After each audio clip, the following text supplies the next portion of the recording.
Hi, welcome back, Universal Wealth Agents. I'm here with the one and only Mr. Jesus Villalobos. How you doing, young man? It's been a journey, man. It's been a journey. Hey, today's gonna be Literally pretty awesome, man. We're gonna. He wants to call it the uncut version, the uncut, the unedited. truth, What is it? What did you the say? real The truth. real truth, right? But we we're sitting here today.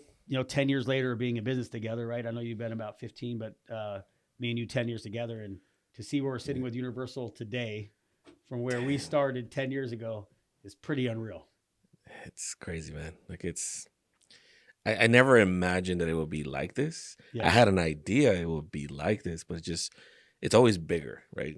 What they tell you, right? Like your first milestone, you think it's gonna feel a certain way, and it feels better, and that's what this feels like. Like, Well, it's crazy because like when I met you and your name was basically Jesus, I knew it was gonna be big, right? I'm just yeah, kidding. that was fun. But seriously, right?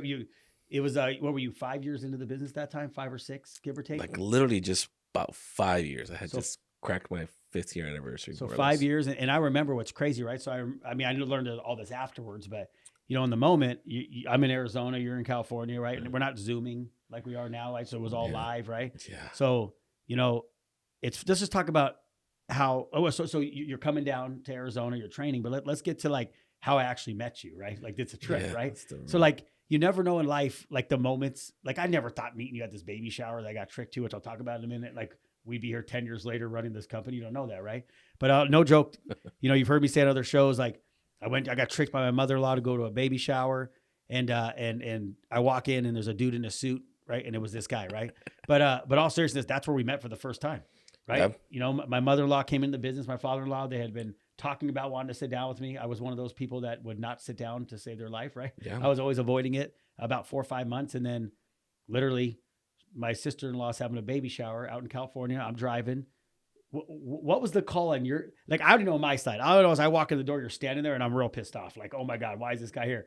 What was the setup on your side? I don't know if I've ever asked you this. Like, No. did you, like, they're like, hey, come to this baby shower and he's coming, or hey, my family's coming, do a presentation. Like, what was my mother-in-law scheming when I wasn't around to get you to the house? What happened? I mean, I think it was more of my kids need to hear this. Okay. How do we do it? All right. And I've always been of the mind of just set it up. Just I'll roll with it. I'll play. So whose with it. idea was it not to tell anyone that you were going to be at the baby shower? Because none of us knew. Well, I don't know if it was anybody's idea. It was Okay. I just think she felt like, okay, if I don't tell them anything, they'll show up, right? But in my mind, it was great. Let's do it. I've never done a baby shower. Might as well let's try something new. But think about that for 1 minute. We're in financial services. Yeah. Universal Wealth is one of the largest, fastest growing companies out there. We're helping people with all their retirement plans. We're helping people protect their money. We're helping people buy life insurance. And you're like, Sure. yeah, I'll come speak at a baby shower.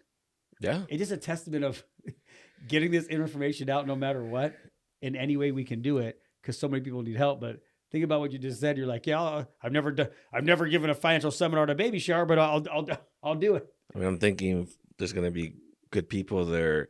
I mean, take it back a few moments in time. You got to remember that's who often gets left behind. Yep. Right. It's the family. It's the how do I talk about this uncomfortable topic to people I care about?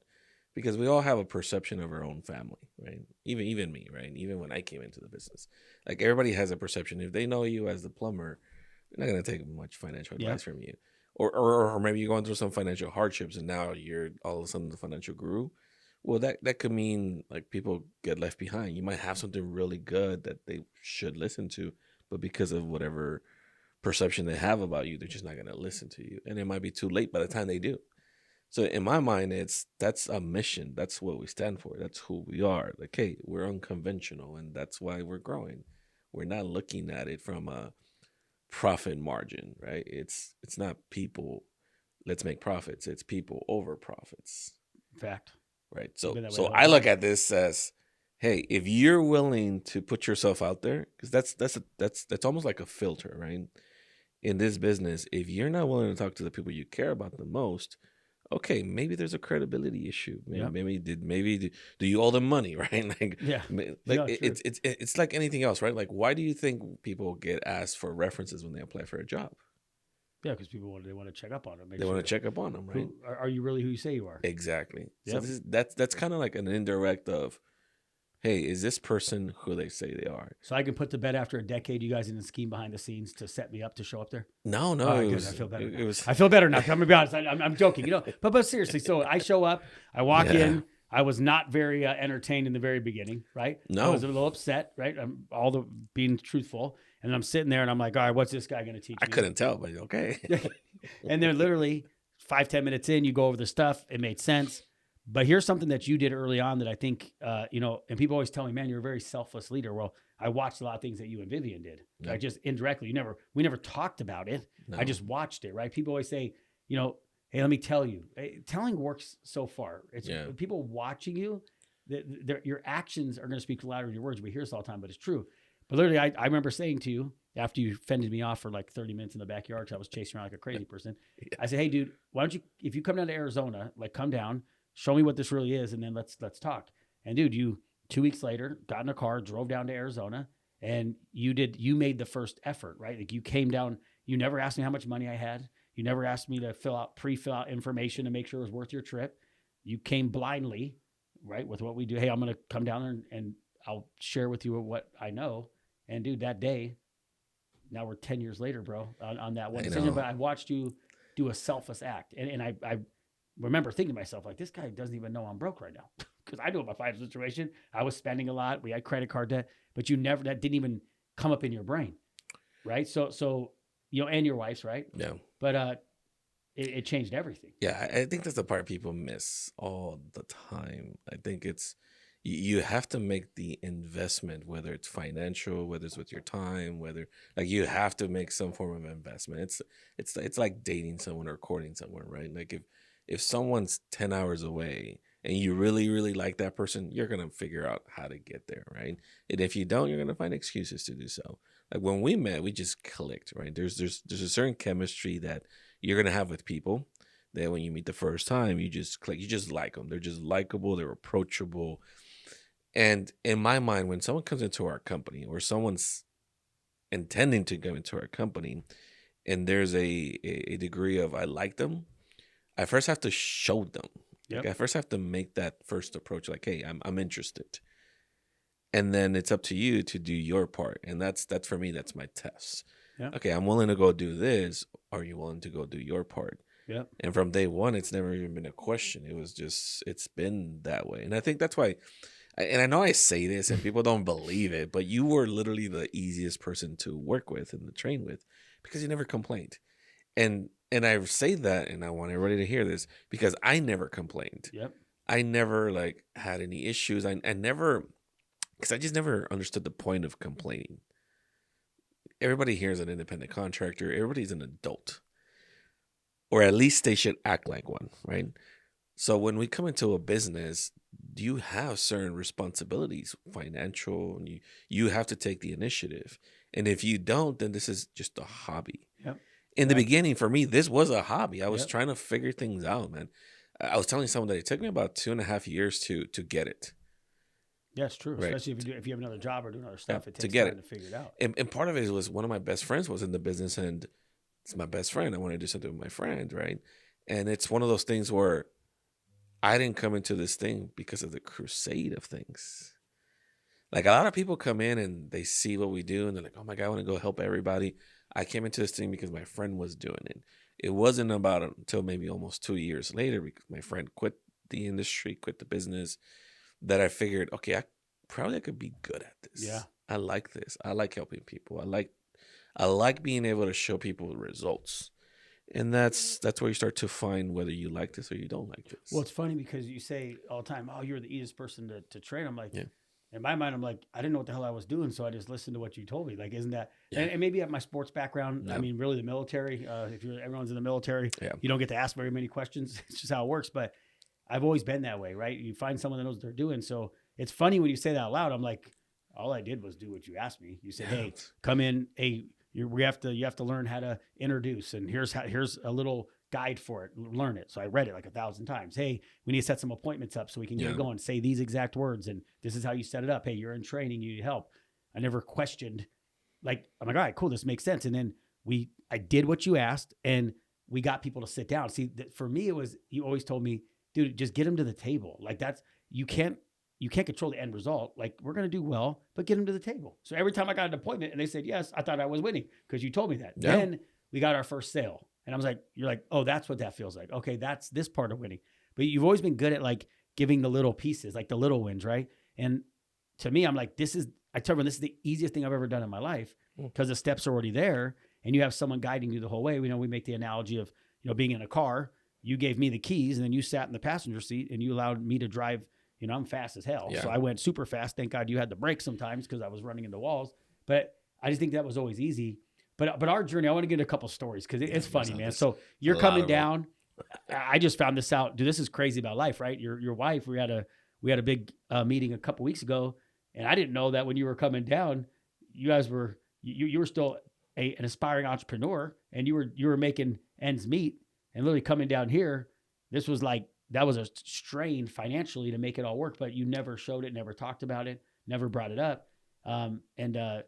Hearing that now, like just watching the way you were, like you taught me how to be a selfless leader through that stuff. But we had some funny stories. When you come down, we'd always go get Little Caesars, dude. Yeah. My house was like set up to where you could walk through a little walkway and you're right in the shopping center. And dude, every time we get done, and it didn't matter. We could have got the smallest win, bro. Yeah. We had an appointment. So someone said yes on a $50 a month payment or policy or whatever. And then we'd be like, let's celebrate. And our celebration was pepperoni, Little Caesars pizza, where we would walk over, grab it, and talk the whole way, talk back. And bro, I remember those days, man, because that's how our culture started. Dude, it started that's like when I came into Arizona. I mean, you got to remember, I was already in the business. I had already kind of tried to grow my organization, and don't get me wrong, it's like your children, right? It's like raising your kids. Your first child is. Your first child. It's your first child, right? You get better when you get to 2, 3, and 4. You learn. Like by the third, if they're eating dirt, you're like, they're eating dirt. It's okay, whatever, right? But I remember just trying to build this thing and having some challenges just because you're being told how it's supposed to look like, but the evidence doesn't support what you're being told. It's like, I don't understand why do we do it this way if nobody's getting results? Is it just because that's what you guys know how to do? So when you're in your parents' house, you can't tell your parents what to do. That's their house, right? So we were part of an office where, hey, it's their house, so we have to follow certain rules. So I had to figure out, okay, I know that there's something wrong because results aren't following. Yep. And I think sometimes people get caught up in the trap. They're doing the work, but they're not getting results. And that's where you got to look at yourself and say, hey, is what I'm doing actually working? And too many people will tell you, yeah, I'm doing the work, but have no results from it. And results are, at the end of the day, is how many zeros get deposited in your account. Yep. That's a really good indication of how good are your results. Fact. But I remember coming into Arizona, and in my mind, I had like an epiphany. Nobody knows who I am. Nobody knows my failures. Nobody knows what I haven't done. This is a blank slate for me. I could be whoever I want to be, and I can build whatever I want to build here. Bro, and you built a monster organization. And that's kind of what it became, right? That's kind of how our culture, it's like, if I were to do this all over again, how would I want to do it? How would I want our organization to feel? How do I want to build this thing? And it was all organic. The goal was it needs to be organic. It can't be scripted. Granted, there's guardrails, but I want people to come to their aha moments. That's why I never really told you what to do exactly. I kind of gave you like a guide. Yeah. Like, well, hey. it's funny, bro. I remember, dude. So first of all, I was there because what were you, 27, 28 at that time, maybe? Yeah, I think it was 27. Yeah, because you're 38 now. It was 10 years ago. Yeah. Right? 27, 28. Your office or that area had never expanded into another state, right? No. So you were doing it, you were learning it, right? People had tried. Yeah. Tried and failed. Tried and failed. But you did. You let me be myself, obviously within the box. But I remember, dude, just little things. These are stories I remember. I don't know which ones you remember, but I remember you used to drive down in your suit, and I'm like, bro, you're in Arizona. This is weird. If you come down in a suit one more time, this ain't gonna work, right? Like, so that was always funny, right? We'd always joke on that. I remember going to appointments, and they were in-person appointments. You know, I'm afraid of big dogs, right? And I'd always call the client before and be like, do you have big dogs? And you remember Shannon's house? They had like freaking thoroughbred horses in there, and I pushed you in front of me as we were walking in because I was so afraid to go inside the house. And you're like, bro, are you kidding me right now? They were big though. Dude, I remember, Big ass dogs. dude, I just remember driving everywhere, man. But we spent so much time together in the car. But dude, you'd only come down, right? Because you went back to California, you come every 2 weeks. It was like clockwork. Every 2 to 3 weeks, you'd be down here. You'd say, hey, set this up. You'd let me kind of take the reins and you come down, right? We did that for a very long time where you come down, we'd have those weekends. But man, just driving and like you said, we never complained. We always talked about the future. No matter what happened, it was always positive. I remember we were out that with Jacqueline. And that freaking I got stung in the ear by that bee. Remember that? Yeah. We go to freaking boondocks out there. We get swarmed by the bees, and we're running to our car. And that freaking thing stung me in the ear. That was an interesting moment, dude. Like all these little things were happening, right? And then I remember also, started to move up to about 2 years of our relationship together, maybe 3 years. This is something where I failed. I let someone in the company get into my head a little bit, right? Start saying, hey, you should do this instead of this, and we were trying to get some help from them, and it put a little bit of a strain in our relationship, right? Like during midway through our career, right? Like, and you were doing nothing wrong. I was, coming up on my own and trying to think, I can do some of this. And I got the wrong information and I made some wrong choices. And we went through a little period of time where our relationship was still there, but we kind of had our separate journeys for a second and then came back together. So the reason I'm saying all that is we've always stayed grounded in who we were though, right? Yeah. Like we had moments and things haven't been perfect all the time, but we've always found a way to stay connected and then get together. So the reason I'm saying that on your journey, things aren't going to go perfect. Like we don't have they never just do, like in man. marriage and life and everything else. And even in business, but we've never lost the respect for each other. Yes. Like it's always been there. And we both had different people above us at certain times telling us different things that were for their own gains. And it kind of put a wedge in us, but I'm thankful that, I was able to own up for whatever that was. You were able to accept some apologies I had and we were able to rock and roll. So I just think, man, to see her today and see how fast Universal's growing, to see everything you're doing, you got Andre involved, you got myself, right? We have a ton of great leaders, and to be at almost 2,000 agents in less than 90 days, and it's just growing by the hundreds every month, which will soon be thousands. The stuff we're doing on the professional market side, the distribution side, the culture, all the changes that and upgrades we've made of taking away recruiting to move up, getting rid of startup costs, getting rid of exchanges. I mean, we got this beautiful model with all the distribution growing.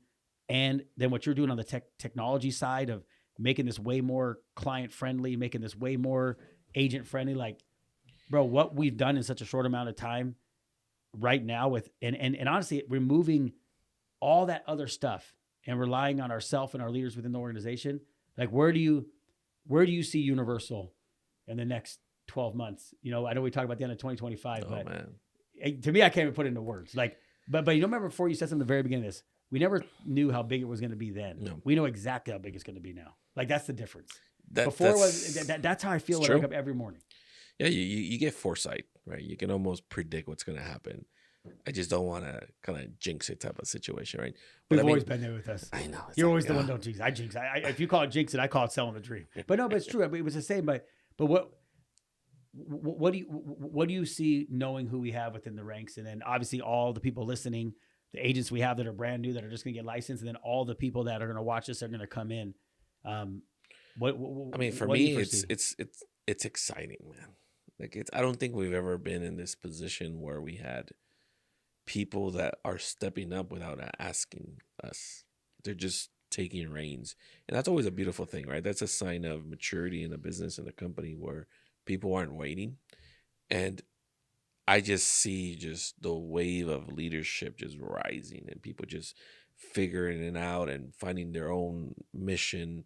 And I think for us specifically, like I look at us like we're a home office, right? We're like the company now, and we're making decisions that we used to expect others to make for us. So there's times where we're figuring out like we've never had this wrong. How do we deal with this?